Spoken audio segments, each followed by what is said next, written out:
saudara. Tuhan menopang tangan kita.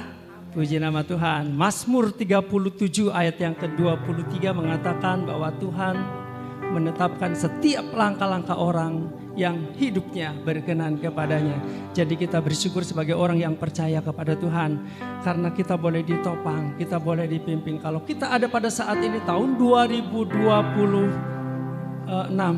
Kamis yang pertama saudara, ya kita boleh memuji itu semua oleh karena kemurahan dan kebaikan Tuhan. Puji nama Tuhan. Kita angkat satu pujian lagi. Kita mempunyai satu sobat yang setia, yaitu namanya Tuhan Yesus Kristus. Kita bangkit berdiri, kita nyanyi dengan sorak-sorai penuh semangat. Ada satu sobatku yang setia. Haleluya. Namanya Yesus. Oh, haleluya.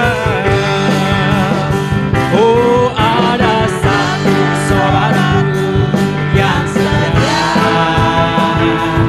tak pernah dia tinggalkan hidupku.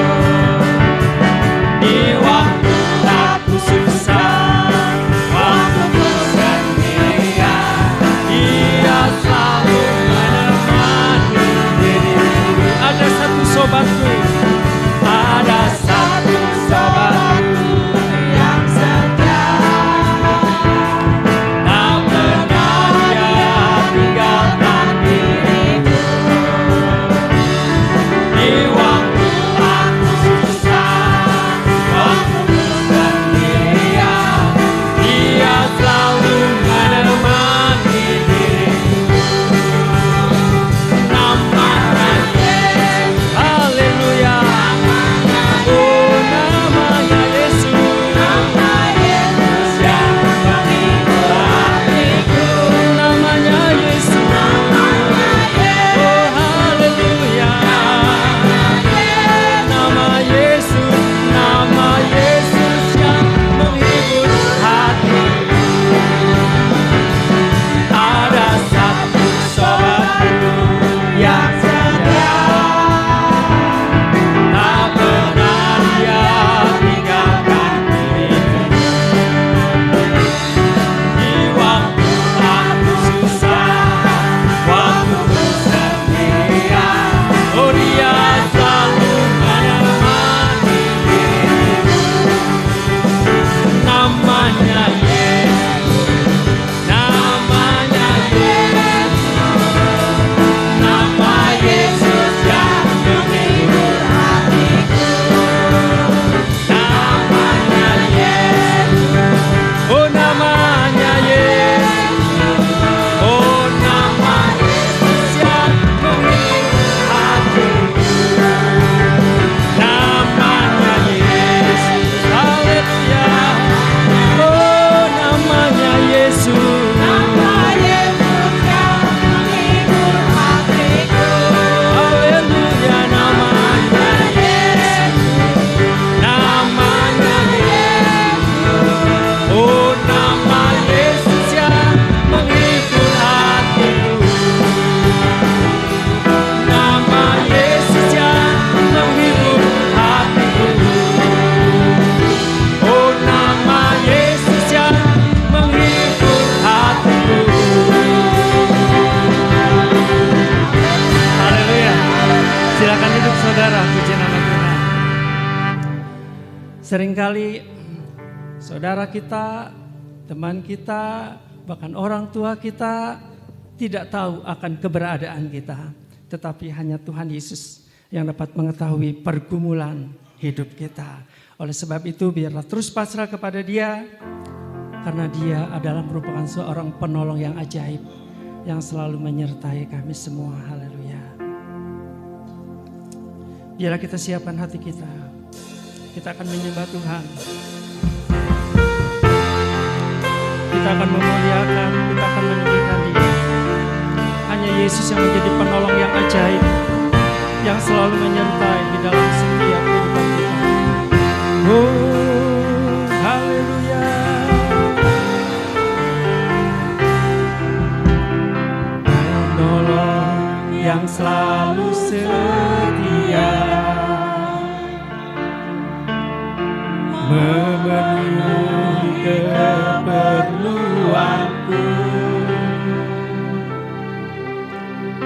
tak pernah Dia mengecewakan.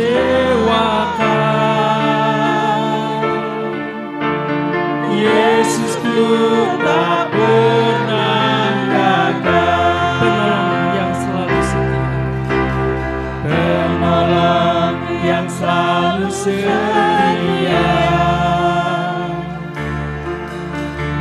memenuhi keperluanku. Tak pernah Dia mengecewakan.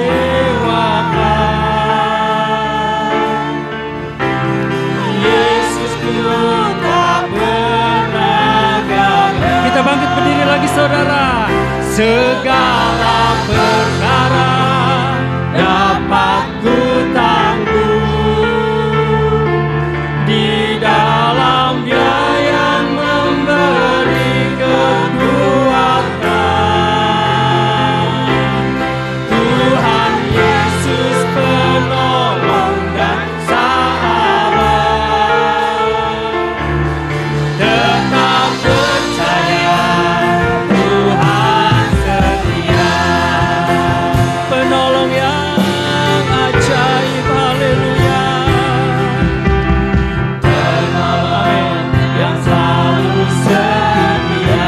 Kami percaya kepadamu Tuhan, memenuhi keperluanku. Tak pernah mengecewakan, tak pernah Dia mengecewakan. Yesusku tak pernah gagal. Yesusku tak pernah gagal. Penolong yang setia, penolong yang selalu setia, memenuhi keperluanku. Tak pernah Dia mengecewakan.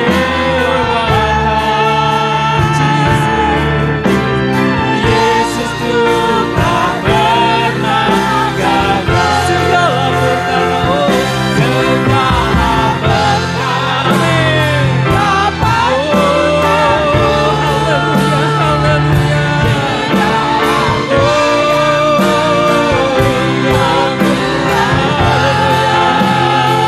Oh, Tuhan Yesus penolong dan sahabat. Haleluya. Tetap percaya Tuhan setia. Segala perkara, amin, segala perkara dapat kutanggung di dalam Dia. Oh, Dia yang memberikan kekuatan kepada kita. Oh, haleluya. Haleluya, haleluya, haleluya, haleluya. Oh, terpujilah nama Tuhan. Haleluya. Segala perkara, segala perkara dapat ku tanggung di dalam nama Yesus. Oh, Tuhan Yesus penolong dan sahabat. Tetap percaya Tuhan setia. Segala perkara dapat ku tanggung di dalam Dia yang memberi kekuatan. Biarlah kita boleh berjalan dengan iman. Tuhan Yesus penolong dan sahabat. Ku tetap percaya Tuhan setia. Segala perkara, amin, amin, amin, amin, haleluya. Oh, haleluya, haleluya.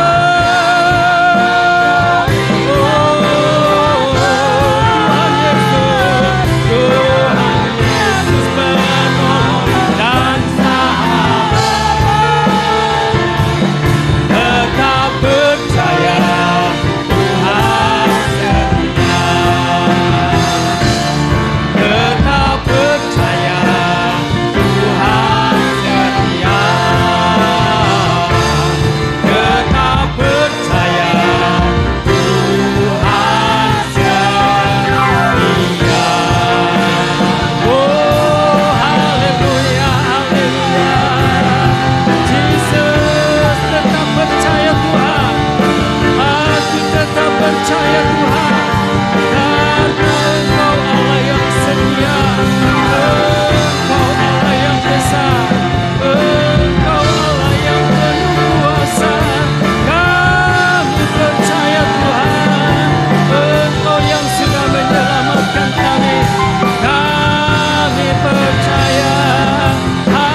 Nanti dengan hormat Ibu Ani yang pimpin kita di dalam doa.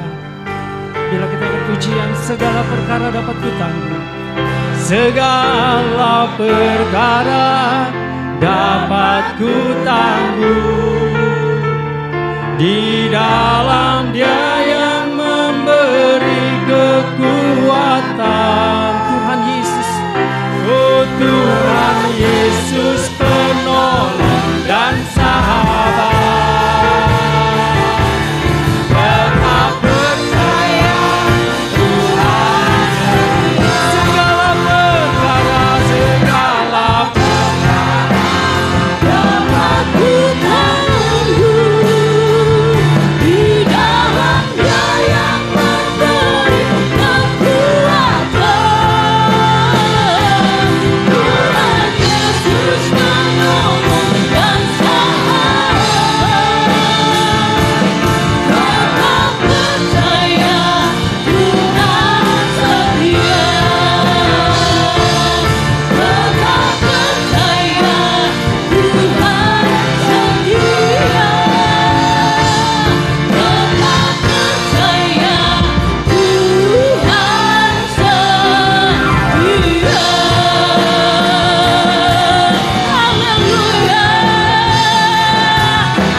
Engkaulah penolong di dalam kehidupan kami.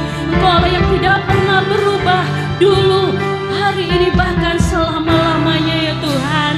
Engkau tetap menjadi penolong bagi kami ya Tuhan.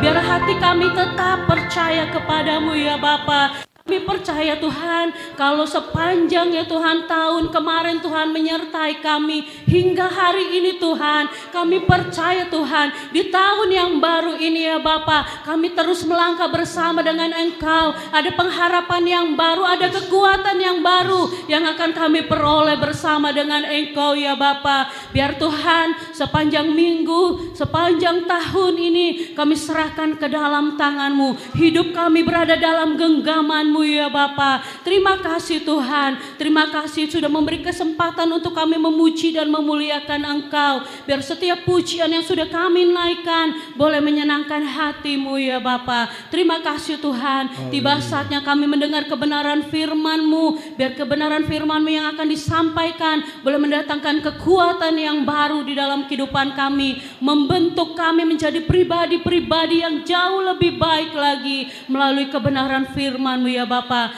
Hamba-Mu ya Tuhan yang akan menyampaikan, Tuhan urapi dengan urapan yang khusus daripada Engkau ya Bapa. Setiap taburan firman-Mu yang akan diberitakan ya Bapa, biar kiranya Tuhan tidak berlalu dengan begitu saja ya Bapa. Kami boleh ya Tuhan menjadi pelaku-pelaku kebenaran firman-Mu ya Bapa. Terima kasih Tuhan, berikan kepada kami telinga ya Bapa sebagai seorang hamba, biar kiranya Tuhan kami boleh mendengar setiap perkataan firman-Mu melalui hamba-Mu ya Bapa. Setiap pekerjaan jahat kuasa iblis ingin coba mengganggu ketika kami mendengar firman-Mu, saat kami hancur patahkan di dalam nama Yesus. Kami terima kebenaran firman-Mu ya Bapa dengan segala kelembutan hati kami ya Bapa. Terima kasih Tuhan, di dalam nama Yesus. Haleluya. Amin. Haleluya. Puji Tuhan, benar. Segala perkara kita bisa dapat menanggung sebab ada Tuhan yang selalu menyertai saya dan saudara. Puji Tuhan, tadi malam kita sudah ikuti firman Allah. Ada kuasa di dalam kesetiaan kita beribadah kepada Tuhan. Meskipun kita melewati lembah kesukaran, lembah bakah, lembah kekelaman, tetapi Tuhan menyertai. Tuhan ada bersama dengan kita. Maka kita akan melihat kemenangan, pertolongan dan keajaiban Tuhan. Saudara sekalian, pada tahun baru ini kita akan melihat kebenaran firman Allah ini dan menjadi dasar kita untuk menjalani hidup pada tahun 2026 ini. Tentu doa kita semua kayak tadi malam kita sudah sama-sama berdoa supaya tahun 2026 ini kita akan menikmati pertolongan Tuhan, menikmati kesehatan, kekuatan, kita juga menikmati berkat-berkat yang daripada Tuhan. Nah, Tuhan itu Tuhan yang sangat baik, yang selalu mendengar segala doa-doa kita kalau kita hidup berkenan kepada Tuhan. Beberapa tahun terakhir ini kita mungkin sangat familiar dengan kata-kata yang banyak diucapkan, baik oleh dia sebagai hamba Tuhan ataupun dia sebagai anak Tuhan, yang berkata begini, biarlah berkat daripada Abraham akan menyertai kamu. Ini jadi tren. Berkat Abraham, Ishak, dan Yakub. Banyak sekali pengkhotbah, bahkan banyak sekali orang Kristen yang mengklaim ini. Kita akan mencapai kemenangan. Apa yang telah dialami oleh pada Abraham dengan segala berkatnya, kita juga akan dapat menikmatinya. Abraham ini bukan hanya kaya secara jasmani, tetapi lebih dari itu, Abraham itu kaya rohani. Sampai Alkitab menyebut dia bapa dari segala orang beriman. Dia adalah sahabat daripada Allah sendiri. Bayangkan, berkat jasmani begitu berlimpah dan juga berkat secara rohani. Maka itu yang sering kali kita dengar. Bahkan mungkin sudah seringkali seperti latah. Terimalah berkat Abraham, Ishak, dan Yakub menyertai engkau, menyertai keluargamu. Tidak salah. Tetapi kita akan pelajari kebenaran firman Allah. Kenapa Abraham diberkati secara lahiriah jasmani, diberkati secara rohani? Ini yang perlu kita teladani kepada Abraham, Ishak, dan Yakub. Sehingga bukan hanya sekedar, wah, terimalah berkat Abraham, Ishak, Yakub. Terimalah berkat Abraham, Ishak, Yakub. Itu yang seringkali banyak kita dengar dalam khotbah-khotbah, dalam doa-doa dan sebagainya. Tapi kita lihat dulu, kenapa sampai disebut seperti itu? Menginginkan berkat yang telah dialami oleh Abraham, Ishak, dan Yakub menjadi bagian kita juga. Tidak salah kita akan mengimani seperti itu. Tapi kita belajar dulu, tidak serta-merta Abraham ini menerima berkat-berkat yang luar biasa, jasmani dan rohani.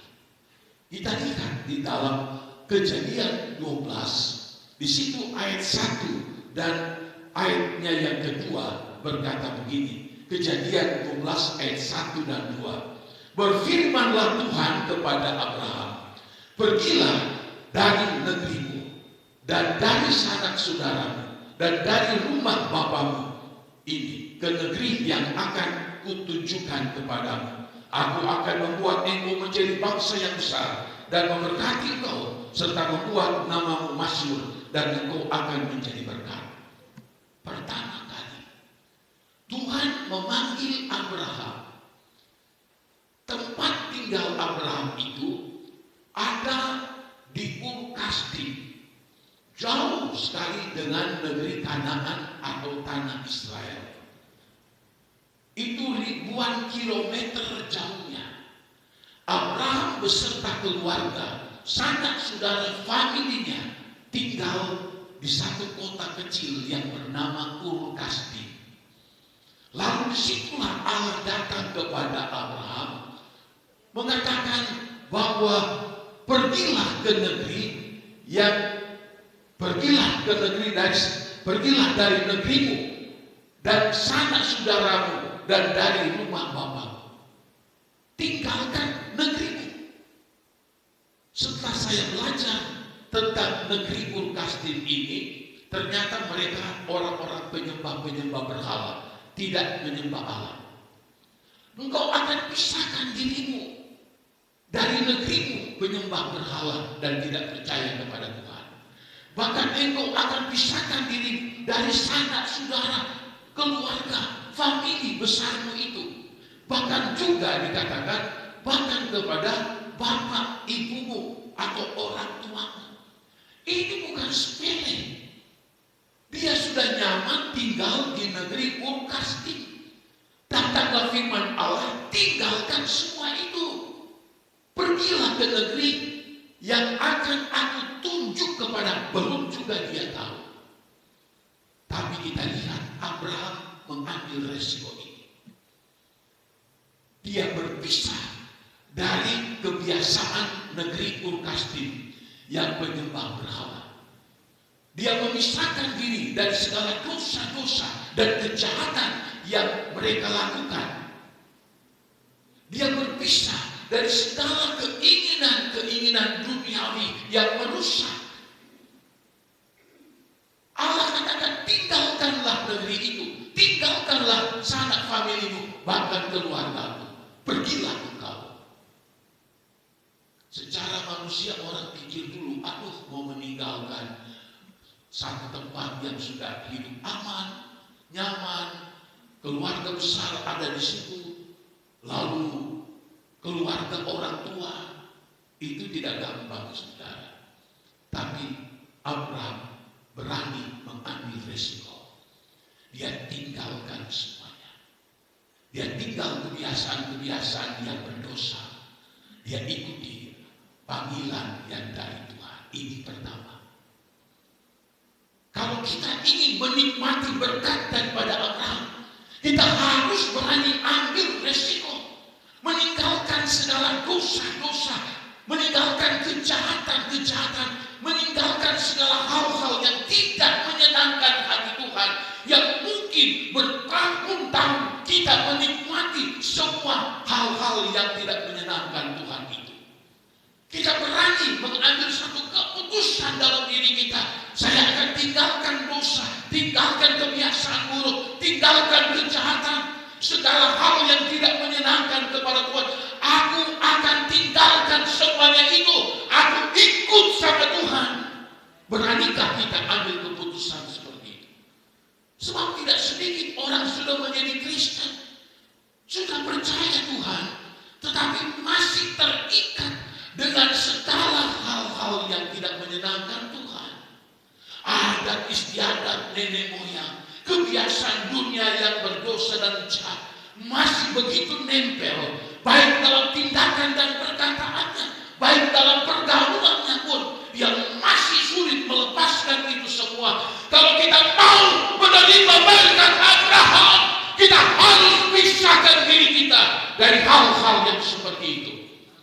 Dalam 2 Korintus di situ dikatakan dalam ayatnya yang ke pasal 6, biar kita yang sudah dipilih oleh Tuhan, pisahkan diri kita dari cara hidup orang-orang duniawi, supaya kamu akan jadi umatku, maka aku akan menjadi Allahmu.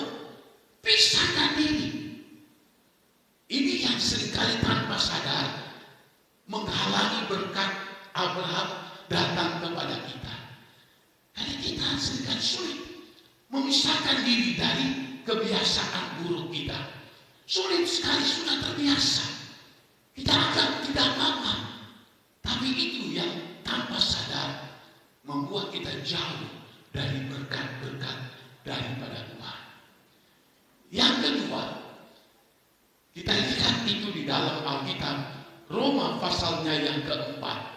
Abraham bukan saja hanya sekedar beriman, tetapi dia itu memiliki iman yang begitu kuat.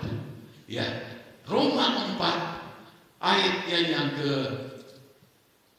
ayatnya yang ke-18 mulai berkata begini. Sebab sekalipun tidak ada dasar untuk berharap, namun Abraham berharap juga dan percaya bahwa ia akan menjadi bapa banyak bangsa menurut yang telah difirmankan. Demikianlah banyaknya nanti keturunanmu. Imannya tidak menjadi lemah, walaupun ia mengetahui bahwa tubuhnya sudah sangat lemah karena usianya telah kira-kira 100 tahun dan bahwa rahim Sarah telah tertutup. Tetapi terhadap janji Allah ia tidak bimbang karena ketidakpercayaan, malah ia diperkuat dalam imannya dan ia memuliakan Tuhan. Ini iman yang spektakuler, iman yang luar biasa dimiliki oleh Abraham. Allah sudah berfirman, Abraham, engkau akan aku jadikan bangsa yang besar, anak cucumu seperti bintang-bintang di langit. Tetapi sudah hampir 25 tahun dia belum mendapatkan janji dari Allah. Sepantasnya dia menjadi lemah, sepantasnya imannya itu down, karena apa yang Tuhan katakan belum terjadi di dalam dirinya. Bukan setahun, bukan 2 tahun, bukan 5 tahun, 10 tahun, 20 tahun, 24 tahun lamanya. Bayangkan, dikatakan dalam ayat ini bahwa seharusnya dia menjadi lemah, tapi dikatakan ia tidak menjadi lemah, walaupun ia mengetahui tubuhnya sudah sangat lemah. Secara fisik, logika tidak mungkin akan mendapat keturunan. Umurnya sudah 100, Sarah sudah sangat tua juga, tidak mungkin. Tetapi firman Allah mengatakan terhadap janji Allah ia tidak bimbang. Kita seringkali bila mana kita tidak menemukan jawaban yang kita doakan dalam hidup ini, kita tunggu setahun, 2 tahun, 3 tahun, terus dia sudah gampang sekali kita menjadi lemah. Ya sudah, Tuhan tidak dengar doa saya, Tuhan itu tidak menjawab doa saya, jadi dia mulai lemah. Percuma saya mengikut Tuhan. Tapi dalam ayat ini Abraham dia tidak menjadi bimbang. Ya, dikatakan karena ketidakpercayaan malah ia diperkuat dalam imannya dan ia memuliakan Allah. Tidak ada alasannya untuk imannya kuat teguh. Tapi kita lihat Abraham memilih tidak bisa. Aku belum mendapatkan janji Tuhan, Allah belum menjawab doa saya. Itu tidak membuat saya menjadi kendor iman saya menjadi lemah. Tidak, dia tetap semangat, imannya tidak kendor. Begitu juga dengan saya dan saudara-saudara dalam menghadapi kehidupan ini. Seringkali doa kita belum terjawab, seringkali masalah kita belum selesai. Bahkan banyak masalah yang muncul datang silih berganti dalam kehidupan kita. Tujuannya mau melemahkan iman kita. Apa tindakan kita? Apa kita langsung sudahlah, aku pasrah saja dengan situasi seperti ini, aku tidak akan lagi berharap sama Tuhan. Kita belajar kepada Allah. Tidak. Meskipun secara logika, secara fisik sebetulnya sudah tidak berdaya, sudah tidak ada lagi harapan secara manusia, tapi dia tetap berharap, imannya tidak tergoyahkan. Ini yang kedua yang perlu kita miliki dalam kehidupan ini. Untuk mendapatkan janji Allah dari iman kita, tidak seperti secepat membalikkan telapak tangan. Kita hanya mengerjakan tugas kita, tapi yang menentukan itu adalah Tuhan. Apa yang kita kerjakan? Terus saja berharap sama Tuhan, terus saja beriman sama Tuhan. Seringkali mungkin jawaban sudah ada di depan pintu, tapi pada saat-saat seperti itu kita kendor, iman kita menjadi lemah. Lalu akhirnya pertolongan Allah, berkat Allah lari meninggalkan kita.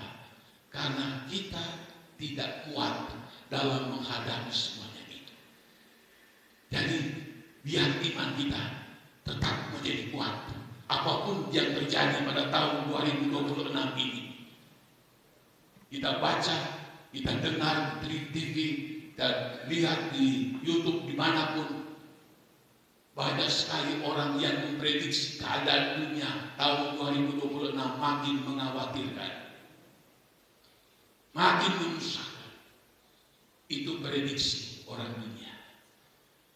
Tapi jangan sampai iman kita ikut tergerus, ikut jadi lemah dengan nubuatan, dengan ramalan dari banyak orang. Kita punya Tuhan. Dia tidak pernah berubah. Dialah yang kita percayai. Seperti Abraham.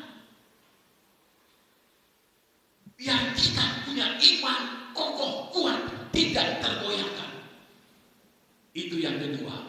Lalu yang ketiga, Abraham, dia mau diuji oleh Tuhan. Dia mau menerima ujian Allah yang sangat-sangat berat. Di dalam Kejadian pasal 22, mulai ayat 1, datanglah firman Tuhan kepada Abraham. Abraham, bawalah anakmu dan persembahkanlah ia di satu gunung bukit bernama Moria. Persembahkanlah ia untuk Allah. Dialah anak yang engkau sangat kasihi. Betul. Anak yang paling dia sayang. Harga anak itu kalau diibaratkan tidak ada tandingannya.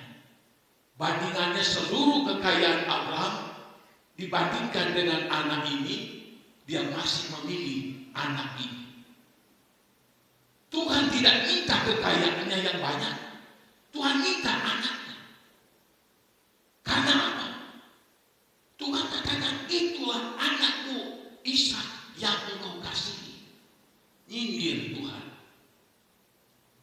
Siraku wis terlalu eman ning anaknya. Mengurangi kasihmu kepada Allah, kepada Tuhan. Bawalah anakmu, persembahkanlah dia di gunung Moria. Anak yang engkau kasihi. Ini ujian yang sangat berat. Abraham bisa berargumentasi dengan Tuhan. Tuhan, engkau sudah berjanji dari anakku akan ada keturunan yang banyak sekali. Aku sudah tunggu 24 tahun. Lebih malah. Mungkin Ishak itu sudah sekitar mungkin diperkirakan 14-15 tahun. Masa aku akan berikan kepadamu, ambil saja semua kekayaanku asal ini jangan. Abraham tidak berdalih-dalih. Dia tahu Allah yang berfirman adalah Allah yang Maha Kuasa. Dia yang menciptakan dan dia juga berhak untuk mengambil. Luar biasa.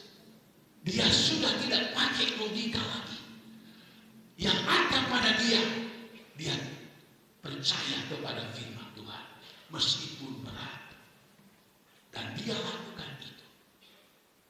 Pada waktu dia menyembelih anaknya, dia sudah 100% bulat hati. Dia sembelih. Datanglah suara Allah. Abraham, Abraham, jangan engkau sembelih anakmu, karena aku sudah lihat engkau takut akan Allah. Engkau engkau mau mempersembahkan anakku yang engkau kasih itu demi menuruti akan perintah. Luar biasa ujian. Lalu ayat berikutnya di dalam Keluaran Kejadian 22 ini, datanglah kembali firman Allah. Abraham, oleh sebab engkau diuji oleh Allah dan engkau menuruti akan mempersembahkan anakmu yang tunggal itu, maka Allah akan memberkati engkau dengan berlimpah-limpah. Artinya apa? Allah lepas berkatnya, tidak diukur-ukur lagi. Baik berkat secara jasmania dilepas. Nih Abraham, aku sudah lihat, aku sudah uji kamu. Kamu tidak matre. Kamu tidak lebih sayang anakmu daripada aku. Ternyata engkau lebih sayang kepada Allah. Seringkali kita gagal pada waktu Allah inginkan kita mau diuji. Seringkali Allah tes uji kepada kita. Ada sesuatu yang Allah inginkan untuk membuat kita bertumbuh, membuat kita menjadi dewasa. Dan Allah inginkan ujian, masalah, tantangan, cobaan datang menimpa kita.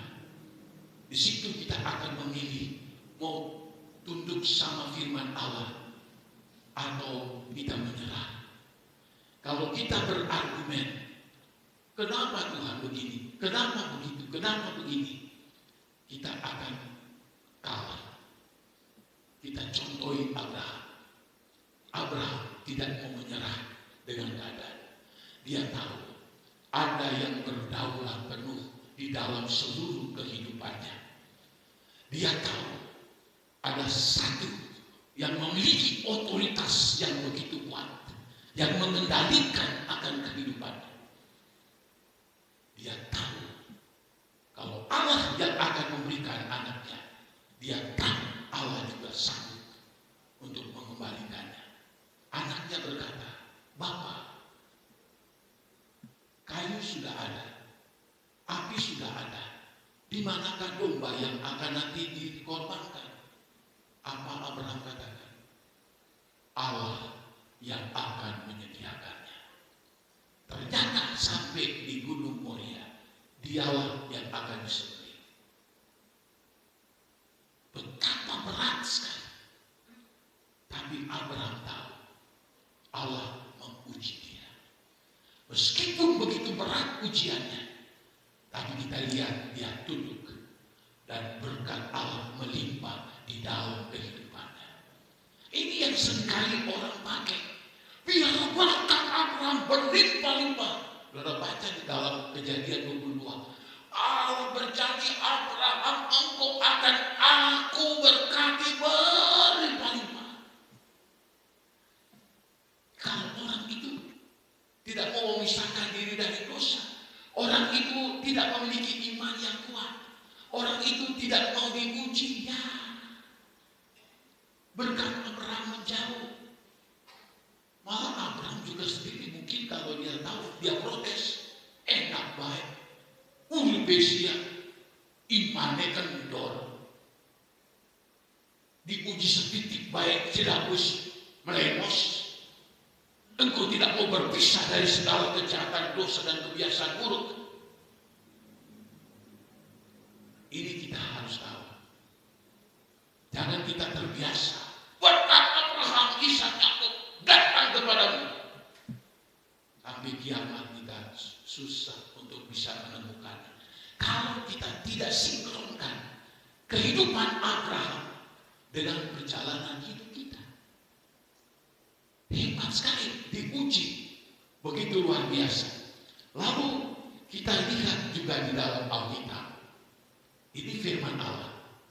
Kenapa Abraham sangat-sangat diberkati jasmani dan rohani? Ada tertulis di dalam Alkitab, dalam Kejadian pasalnya yang ke-14 ayat 17 dan seterusnya. Kejadian pasal 14 berkata demikian firman Tuhan, ayat 17 mulai. Setelah Abraham kembali dari mengalahkan Kedorlaomer dan para raja yang bersama-sama dengan dia, maka keluarlah Raja Sodom menyongsong dia ke lembah Sawit, yaitu lembah raja. Melkisedek, Raja Salem, membawa roti dan anggur. Ia seorang imam Allah yang maha tinggi. Lalu ia memberkati Abraham. Katanya, diberkatilah kiranya Abraham oleh Allah yang Maha Tinggi, pencipta langit dan bumi. Dan terpujilah Allah yang Maha Tinggi, yang telah menyerahkan musuh ke tanganmu. Lalu Abraham memberikan kepadanya 1/10 dari semuanya. Ini Alkitab beritahu. Kunci keempat, Abraham dia membawa segala persepuluhannya kepada Melkisedek sebagai imam besar. Siapakah Melkisedek? Itu gambaran daripada Tuhan Yesus Kristus. Ada orang berkata, tidak ada tertulis perpuluhan di dalam perjanjian baru. Baca dulu di dalam Ibrani pasalnya yang ke-7. Di situ dikatakan, Ibrani pasal 7 ayatnya yang ke-1 dikatakan begini. Sebab Melkisedek adalah Raja Salem dan imam Allah yang Maha Tinggi. Ia pergi menyongsong Abraham ketika Abraham kembali dari mengalahkan raja-raja dan memberkati dia. Kepadanya pun Abraham memberikan 1/10 dari semuanya. Menurut arti namanya, Melkisedek adalah pertama-tama Raja Kebenaran dan juga Raja Salem, yaitu Raja Damai Sejahtera. Melkisedek ini gambaran imam besar kita. Itulah Tuhan Yesus Kristus sendiri. Kenapa Abraham diberkati berlimpah-limpah jasmani dan rohani? Alkitab menulis di dalam Kejadian pasalnya yang ke-14, dalam Ibrani pasalnya yang ke-7, Abraham dia membawa segala perpuluhannya kepada imam besar itu Melkisedek. Dia sebagai hamba imam besar Melkisedek ini. Dia bawa. Sekarang ada banyak juga pendeta-pendeta yang tidak usah, ini tidak usah. Itu sudah zaman Taurat. Abraham hidup 400-500 tahun sebelum Taurat itu. Bahkan cucunya dari Abraham yang bernama Yakub, anak Ishak, waktu dia pergi ke padang Aram, dia berangkat karena mau dibunuh oleh abangnya Esau. Dia cuma bawa sebuntelan pakaian dengan tongkat. Di tengah jalan dia tidur karena sudah kecapean. Dia bermimpi ada tangga dari surga turun di tempat dia berada. Lalu dia bangun, dia berkata, wow, ini adalah pintu surga. Lalu Yakub dia bernasar, Tuhan, kalau Engkau menyertai perjalananku dan Engkau sertai di dalam aku bekerja di dalam apapun itu, lalu nanti aku akan pulang kembali berjumpa dengan ayahku, maka aku akan membawa segala persepuluhan di dalam rumah. Bayangkan, Yakub pergi dengan hanya beberapa pakaian. 20 tahun di padang Aram, dia menjadi konglomerat, dia menjadi orang yang kaya. Dia meniru opahnya, engkaunya yang namanya Abraham, membawa persembahan lalu diberkati dengan berlimpah-limpah. Kita ingin sekali Tuhan berkati saya, rumah tangga saya, pekerjaan saya, usaha saya, dagang saya, bisnis saya. Tapi kalau kita tidak meniru seperti Abraham melakukan membawa persembahan persepuluhan kepada imam besar Melkisedek, kita harapkan berkat Abraham datang kepada kita. Kita tidak menjadi pelaku, kita tidak mencontohi perbuatan Abraham dan Yakub. Saya ingin sampaikan ini, saudara. Kenapa? Saya sebagai hamba Allah ingin sekali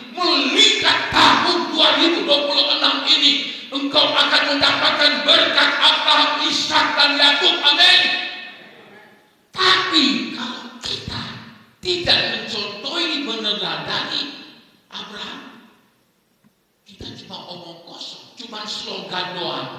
Berkat Abraham melimpah dalam diri saya. Engkau tidak menjadi pelaku firman, bagaimana? Saya nggak peduli. Di YouTube ada beberapa pendeta, jangan kasih perpuluhan, jangan. Saya cuma ketawa doang. Ini penyesat, tidak mengerti firman Allah. Ini akan mengkerdilkan orang Kristen, memiskinkan orang Kristen. Tuhan sudah berjanji, kita mengembalikan milik Tuhan itu, Tuhan akan bukakan pintu surga, melimpahkan segala berkat sapi berkelimpahan,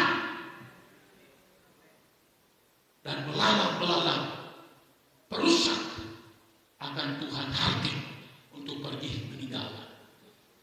Ini janji Tuhan. Lalu yang ketiga, yang keempat, yang kelima, ya. Dalam Ibrani 11 ayatnya yang ke-8.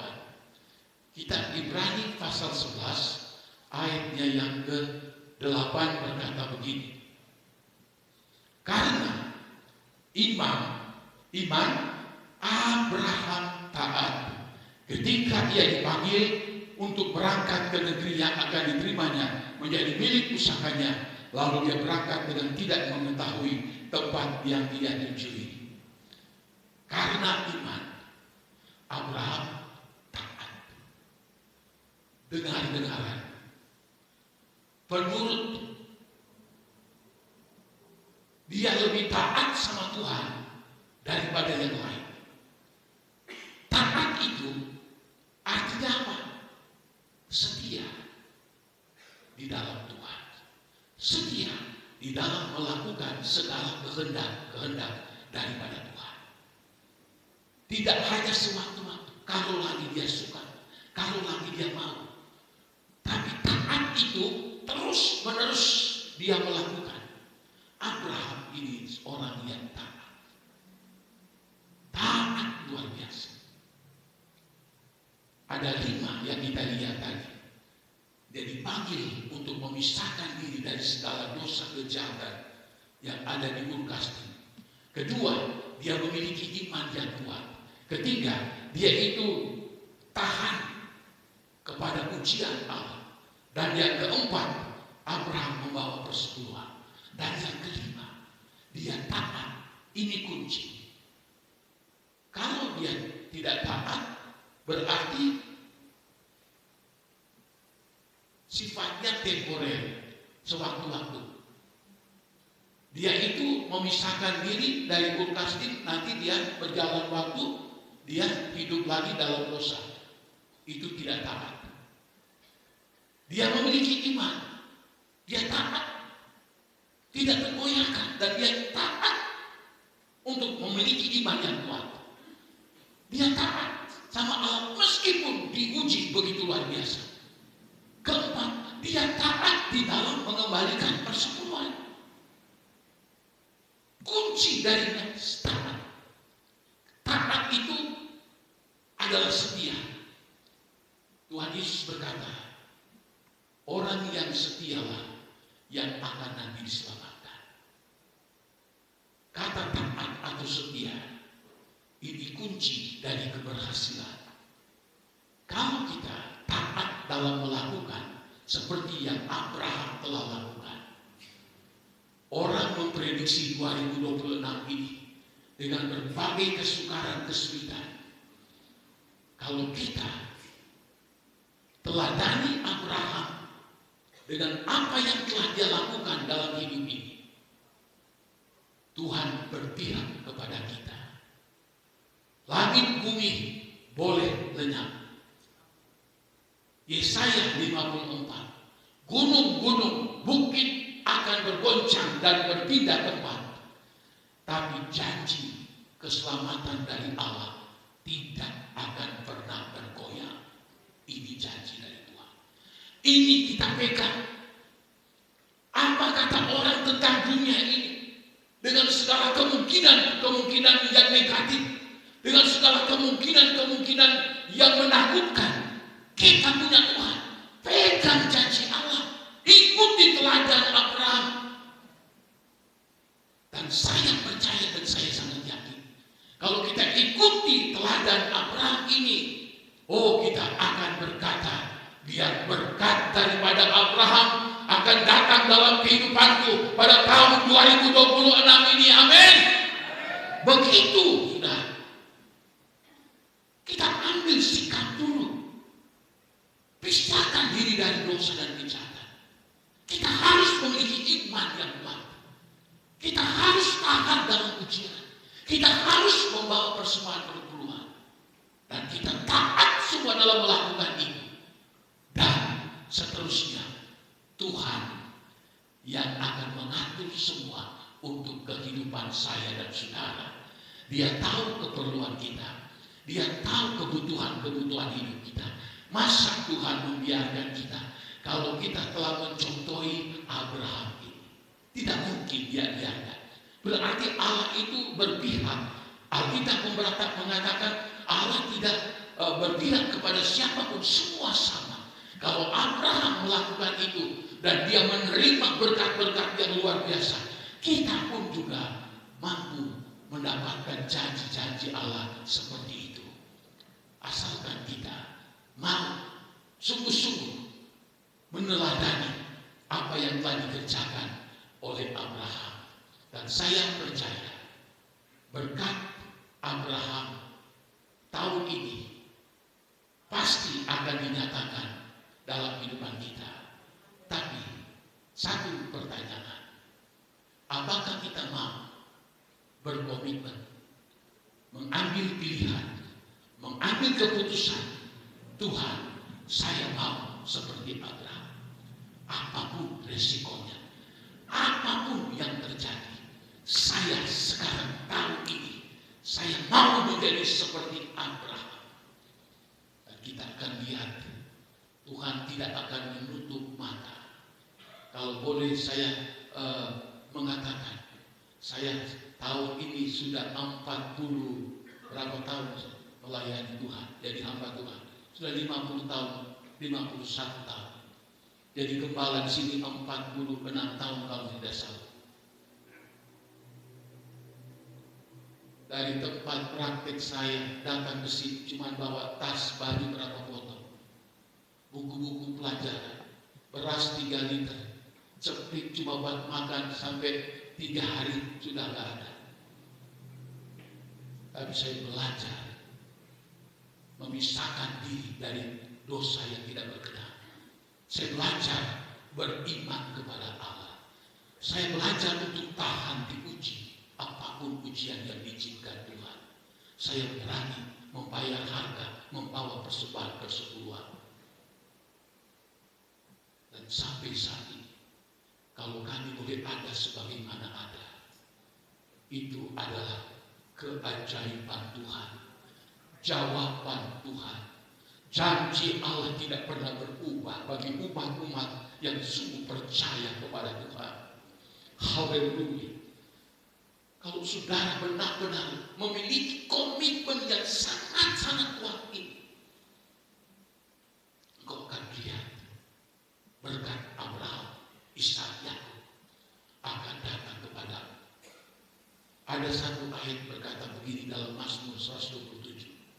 Sia-sialah engkau berusaha untuk mendapatkan roti, padahal Tuhan menyediakannya bagi mereka yang mengasihi Tuhan pada waktu mereka lagi tidur.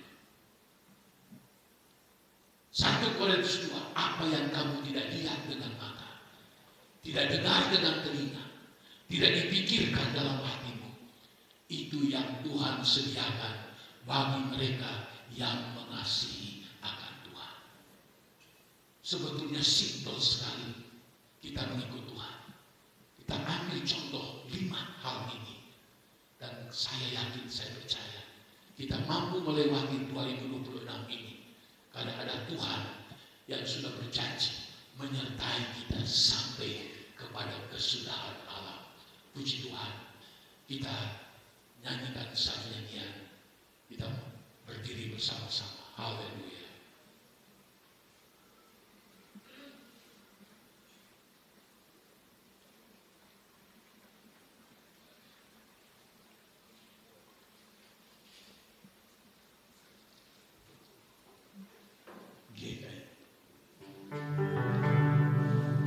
El Shaddai,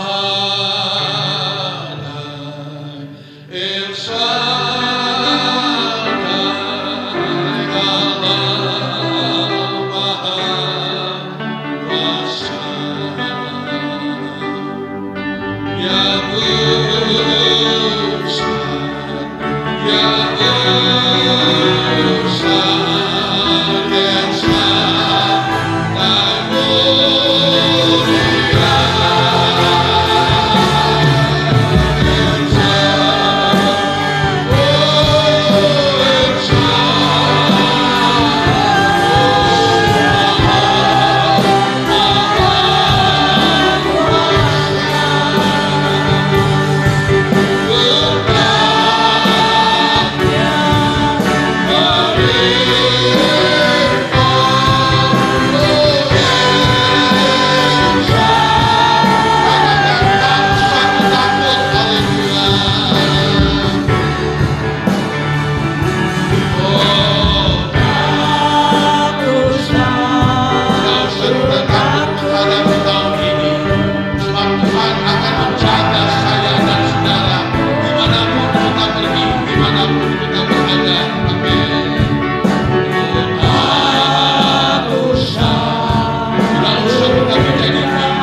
Haleluya Yesus.